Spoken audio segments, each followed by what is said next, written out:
Hai, Assalamualaikum warahmatullahi wabarakatuh. Apa yang kami hasilkan dalam kit emas terdiri daripada tikar pelangi. Tikar pelangi ini mengandungi emosi diri untuk diperkenalkan kepada kanak-kanak. Contohnya, sedih, senang, gembira, berani, marah. Dan tikar pelangi ini ada fungsi untuk menyimpan barang-barang di dalamnya. Dan yang paling best ialah dia boleh jadi mengenal warna merah, warna kuning, warna jingga, warna hijau, warna biru, warna ungu, warna indigo. Dan yang best sekali, tikar pelangi ini sebagai tapak tenteng. Seterusnya adalah dadu. Dadu ini berfungsi untuk menentukan di manakah kanak-kanak itu akan berdiri di dalam tikar pelangi ini. Ada emosi. Roda emosi ini mempunyai gambar-gambar emosi. Seterusnya ialah ada cermin. Fungsi cermin ini ialah untuk mengekspresikan emosi diri melalui ekspresi wajah. Contoh, marah, sedih, tenang, dan bersyukur, emosi gembira. Okay. Seterusnya ialah dalam kit emas ini ada botol yang berisi air.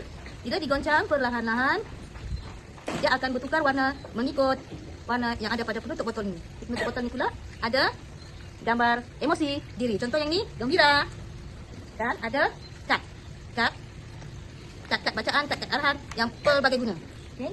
Seterusnya, sebagai pengayaan, kita boleh juga menyanyikan lagu emosi pelangi, ya, melalui scan QR code. Di dalam ni ada lagu pelangi. Emas ini terhasil apabila kami mendapati ada kanak-kanak di prasekolah yang masih tidak memahami emosi diri. Dan di sinilah peranan kit emas ini kami akan gunakan sebagai alat untuk memperkenalkan emosi kepada kanak-kanak di prasekolah melalui permainan. Bagaimana menggunakan kit emas ini? Mari kita sama-sama saksikan. Go! Colors can we see? Come and learn them all with me. Red and orange shining bright, yellow dancing in the light. 1, 2, 3, 4, 5. Penyayang. Ini emosi penyayang. Ini emosi penyayang. Penyayang. Sayang. Good. Satu. Bersyukur.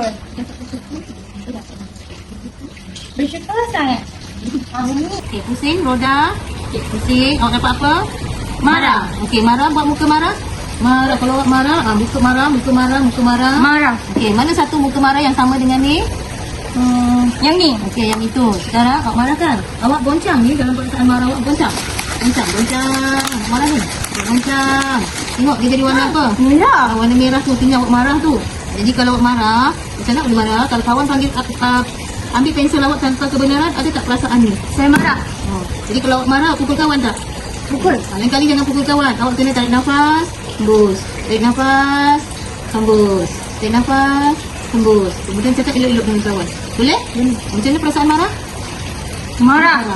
Jangan tunjukkan marah ke kawan awak. Itu marah. Okay. Terusnya nak main lagi? Nak. Kelebihan kit emas, dia boleh digunakan dalam semua bidang perkembangan yang ada di prasekolah. Selain daripada itu, dia berwarna-warni, menarik perhatian kanak-kanak, tahan lasak dan senang digunakan.